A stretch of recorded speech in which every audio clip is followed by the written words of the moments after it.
लेकिन उसे फ्लाइंग बिल्कुल भी पसंद नहीं थी, इसलिए उसने ये जॉब भी छोड़ दी और मूवी में काम करने लगा जहां उसे एक्स्ट्रा रोल मिलते थे। हालांकि कुछ ड्राफ्ट्स के बाद ही उसे एयरफोर्स में बॉम्बार्डर की जॉब मिल गई। फिर एक दिन FBI को पता लगा कि जिमी उर्फ सासकी असल में एक जापानीज नेवी का एक स्पाई यानी जासूस था, जिसे कैलिफोर्निया में जासूसी करने और पैसे जमा करने के लिए भेजा गया था। इस बात के खुलासे के बाद पूरी दुनिया में पर्ल हार्बर पर अटैक की खबर फैल गई थी। लुई और पीट ने भी ये न्यूज सुनी, जिससे दोनों बेहद डर गए थे। लुई ने एयरफोर्स के बॉम्बार्डियर के तौर पर ट्रेनिंग लेनी शुरू कर दी थी। अब एक क्रू का मेंबर था जो द फ्लाइंग कॉफिन के निकनेम से मशहूर एक एयरप्लेन चलाते थे। फिर जल्द ही लुई ने आर्मी फ्लाइंग स्कूल की ग्रेजुएशन कंप्लीट की, जिसके बाद उसे सेकंड लेफ्टिनेंट की पोस्ट मिली। उसकी दोस्ती रसेल एलन फिलिप्स से हुई, जो काफी हद तक पीट जैसा लगता था। 2 नंबर 1942 में लुई, फील और बाकी क्रू मेंबर एक प्लेन B-24 में बैठकर वॉर के लिए निकले। ये लोग हिकम फील्ड हवाई में स्टेशन थे। हालांकि लुई वॉर में नहीं जाना चाहता था, लेकिन एयरफोर्स में उसकी सर्विस एक तरह से उसके काम आई थी। उसकी ट्रेनिंग डिफिकल्ट थी, लेकिन उसके साथ ऐसे लोग थे जो उसे सिर्फ सक्सेसफुल ही नहीं बल्कि उसे अपना बेस्ट करते हुए भी देखना चाहते थे। आर्मी बैरक की लाइफ इतनी इजी नहीं होती और लुई खुद को बेस्ट मिलिट्री मैन बनाने के लिए काफी स्ट्रगल कर रहा था। उसके साथ डॉर्मेट्री में 15 और ऑफिसर भी रहते थे। उनके बीच वाटर फाइट होती, सब खूब बियर पीते थे, मिलकर पोकर खेलते और मूवीज देखने भी जाते। कुल मिलाकर लाइफ काफी कूल लग रही थी, लेकिन वे लोग ट्रेनिंग भी उतनी ही मेहनत से करते थे। दिसंबर 30, 1942 में लुई और बाकी क्रू वेक अटोल में जापानीज फोर्सेस पर बॉम्बिंग करने गए। हालांकि उनका मिशन सक्सेसफुल रहा, लेकिन प्लेन की गैस खत्म हो गई थी। एयरफोर्स में लुई की ये फर्स्ट क्लोज कॉल थी। जनवरी 8, 1943 में लुई के 2 फ्रेंड्स पर्ल हार्बर के ऊपर ट्रेनिंग रन के लिए गए। फिर न्यूज आई कि प्लेन क्रैश हो गया और दोनों आदमी मारे गए जो क्रैश में बच गए थे। उन्हें शार्क ने मार डाला था। टोटल 10 लोग मर गए थे। इस खबर ने लुई को बुरी तरह हिला डाला था। उसे एयरफोर्स में आए अभी 2 मंथ्स ही हुए थे और उसके कितने ही फ्रेंड्स अब तक मर चुके थे। लुई को रियलाइज हो गया था कि आर्मी की लाइफ बड़ी अनसर्टेन होती है।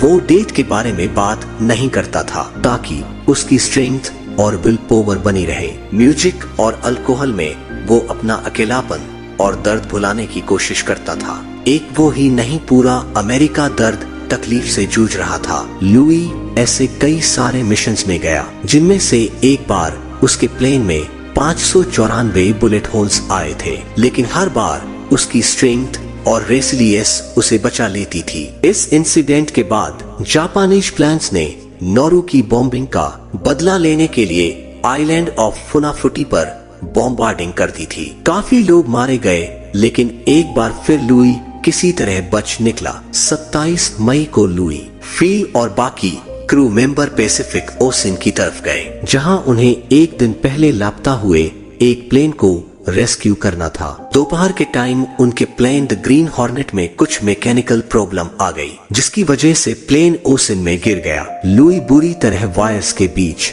फंस चुका था और प्लेन के मलबे के साथ ही पानी के अंदर डूबने लगा। प्लेन का मलबा तेजी से ओशन बॉटम में जा रहा था। लुई ने बचने की उम्मीद छोड़ दी और बेहोश हो गया, लेकिन तभी जैसे एक मिराकल हुआ। लुई को होश आया। वो प्लेन के मलबे से बाहर निकला और तैरता हुआ ऊपर आ गया। लुई जमेरिनी की लाइफ में ये घटना किसी मिराकल से कम नहीं थी। उसे लाइफ में एक सेकंड चांस मिला था।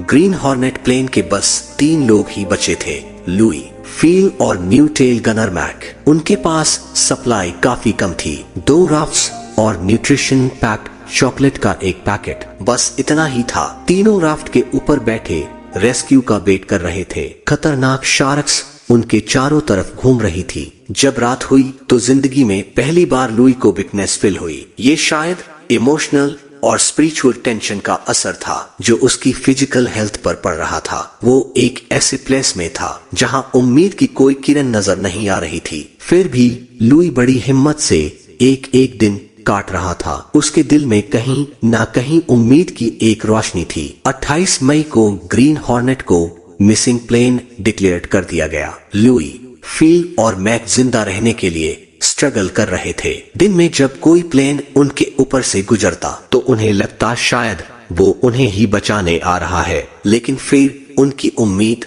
टूट जाती। फिर रात को बड़े दुख के साथ ये लोग उसी राफ्ट के ऊपर सो जाते थे। 5वें दिन टोरेंस में खबर फैल गई कि जम्पेरिनी मर चुका है, लेकिन लुई की मदर लॉयसे को इस बात पे बिल्कुल भी यकीन नहीं था। पैसिफिक में लुई ने 2 बार अमेरिकन वॉर प्लेन्स को स्पॉट किया, लेकिन दोनों ही प्लेन्स उन्हें स्पॉट नहीं कर पाए और वे कई दिनों तक तीनों राफ्ट में ऐसे ही तैरते रहे। उनके पास ड्रिंकिंग वाटर भी खत्म हो गया था। अब उनके पास पीने को कुछ भी नहीं था। एक रात तूफान के साथ जोरों की बारिश हुई। बारिश का पानी पीकर उन्होंने अपनी प्यास बुझाई और खाने के लिए जो भी थोड़ा बहुत था वो मैक खा गया था, जिसकी वजह से अब तीनों भूख से तड़प रहे थे। एक दिन उन्होंने एक चिड़िया पकड़ी और उसे मारकर कच्चा ही खा गए। फिर दूसरे दिन एक फिश पकड़कर खा ली। इस तरह से ये लोग ओसिन में अपने दिन काट रहे थे। उन्होंने अब होप ही छोड़ दी थी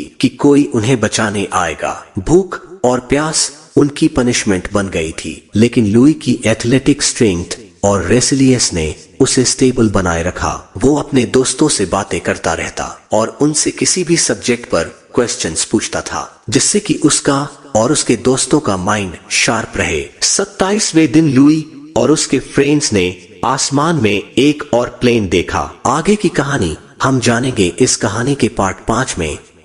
आज के इस वीडियो में इतना ही। जल्द मिलते हैं इस समरी के अगले पार्ट के साथ। तब तक के लिए जय हिंद, वंदे मातरम। अपना और अपने प्यारों का ख्याल रखें। वीडियो अच्छी लगी हो तो वीडियो को लाइक शेयर करना ना भूले। इसी तरह के और समरी से रूबरू होने के लिए हमारे चैनल द समरी वर्ल्ड को सब्सक्राइब करें। तो दोस्तों, आपको आज का हमारा यह बुक समरी कैसा लगा और इस बुक समरी से आपको क्या सीखने को मिला, मुझे नीचे कमेंट करके जरूर बताएं और इस समरी को अपने दोस्तों के साथ शेयर जरूर करें। आपका बहुमूल्य समय देने के लिए दिल से धन्यवाद। Wish you all the very best.